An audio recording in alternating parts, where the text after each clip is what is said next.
Solidarity forever, solidarity forever, solidarity forever, for the union makes us strong.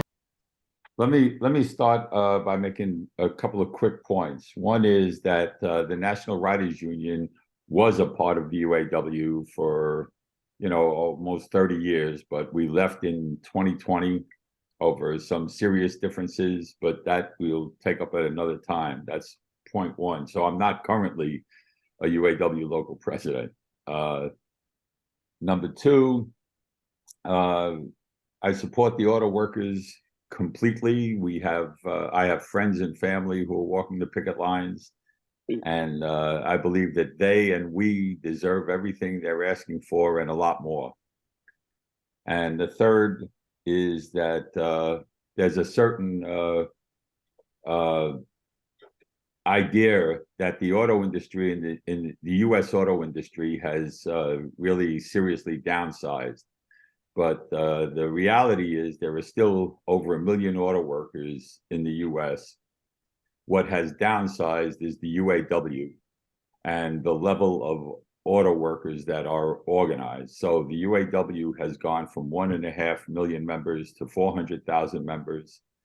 Less than half of that is in auto, and the union, more than half of the U.S. auto industry is non-union, and that's what's developed over the years of concessions and competition and so on. So, having said all that, let me just grab my notes here.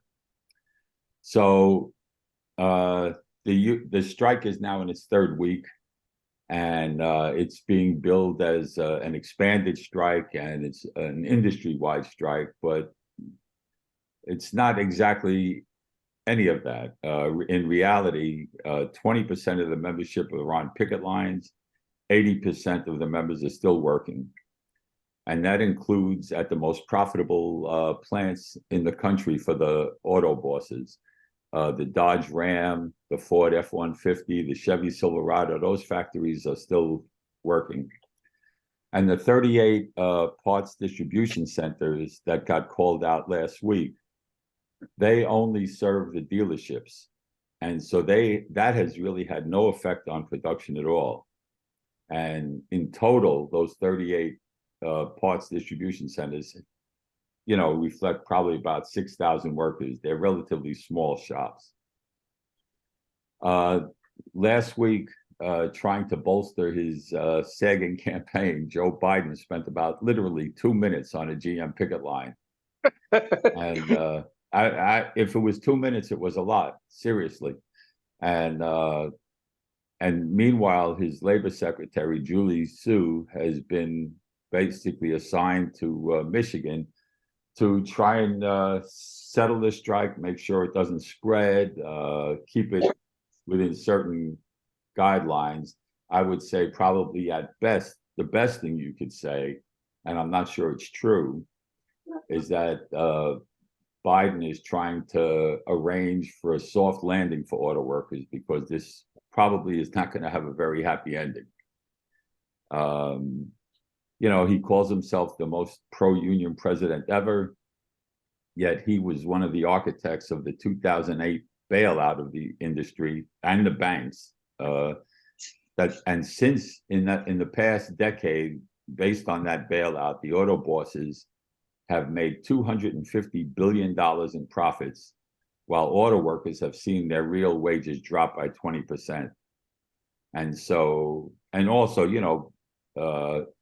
so that's why Shawn Fain, the UAW president, has the best position. It's something you can't argue with. They made 40%, we need 40%.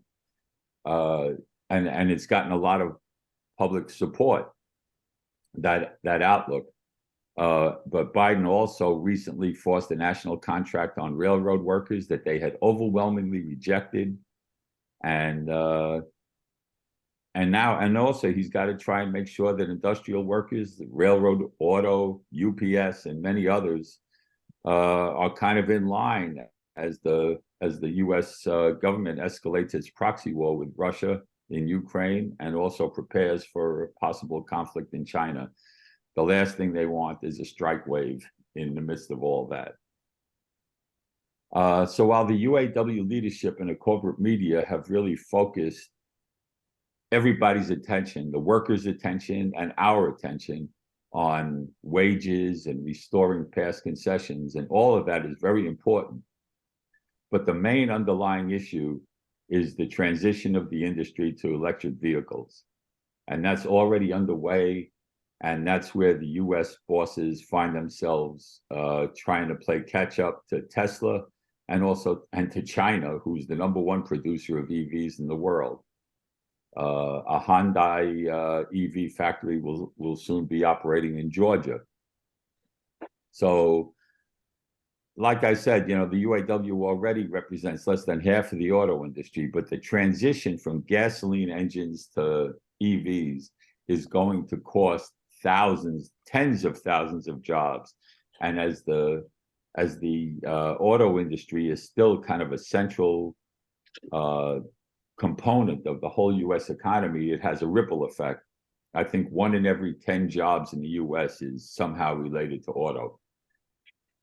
So as you go to electric vehicles, plants that produce right now are engine plants or produce mufflers or catalytic converters, fuel injectors, other components for a gas engine. They're either going to be retooled or shut down. I think it takes 1/3 less the amount of labor to produce an electric vehicle than it does the gas engine. And so there's going to be a big drop in the number of auto workers. And, it's kind of like an existential question for the union right now. They'll represent much less of the industry. And so many workers won't be around very long, even if they win a significant wage hike and restore some of the concessions. It'll be paid for ultimately by a big drop in the number of workers in the industry. So, that's really one of the main goals of this strike and of the union right now, is to get the bosses to agree to have these new battery and EV factories become unionized without having to go through the organizing campaign, to get them covered by the national contract. And a lot of these component plants or even assembly plants will be joint ventures with smaller companies. So the UAW is trying to get the big three to agree to cover them under the National Labor Agreement. So, scientific and technological changes in production are not new. Marx talked about it, in Capital. This is like the nature of the system.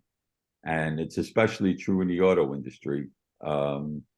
When I was living in Detroit in the early 1990s, GM built a new plant in Hamtramck, and Chrysler built a new assembly plant, refurbished an assembly plant in the city of Detroit.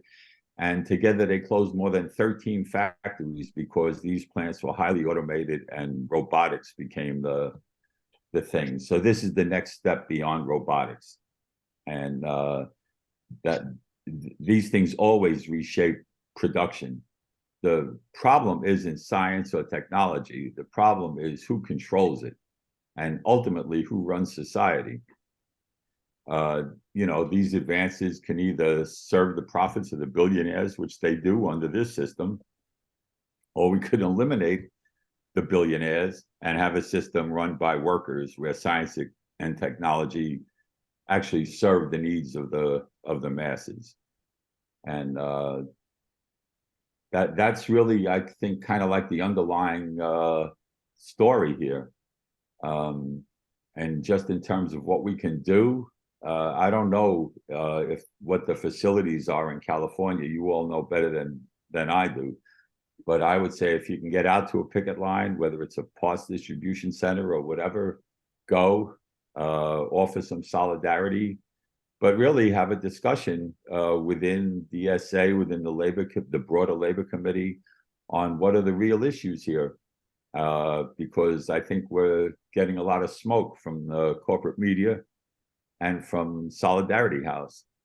And you could kind of just on a reform basis, you could compare this strike to the Writers Guild strike. The Writers Guild, even though artificial intelligence was not a negotiable item, technology was not a negotiable item, they actually did have an industry-wide strike, and it stayed out for 5 months. And they forced the industry to negotiate around AI. That's not what's happening in auto right now. The EV issue is being kind of like dealt with the labor secretary and behind closed doors, but it's not really a mass issue among the workers, so that you could get a 20% wage hike and people will go for it, but a few years down the road, a lot of them are not going to be there anymore. So anyway, I don't. That's kind of my take on it.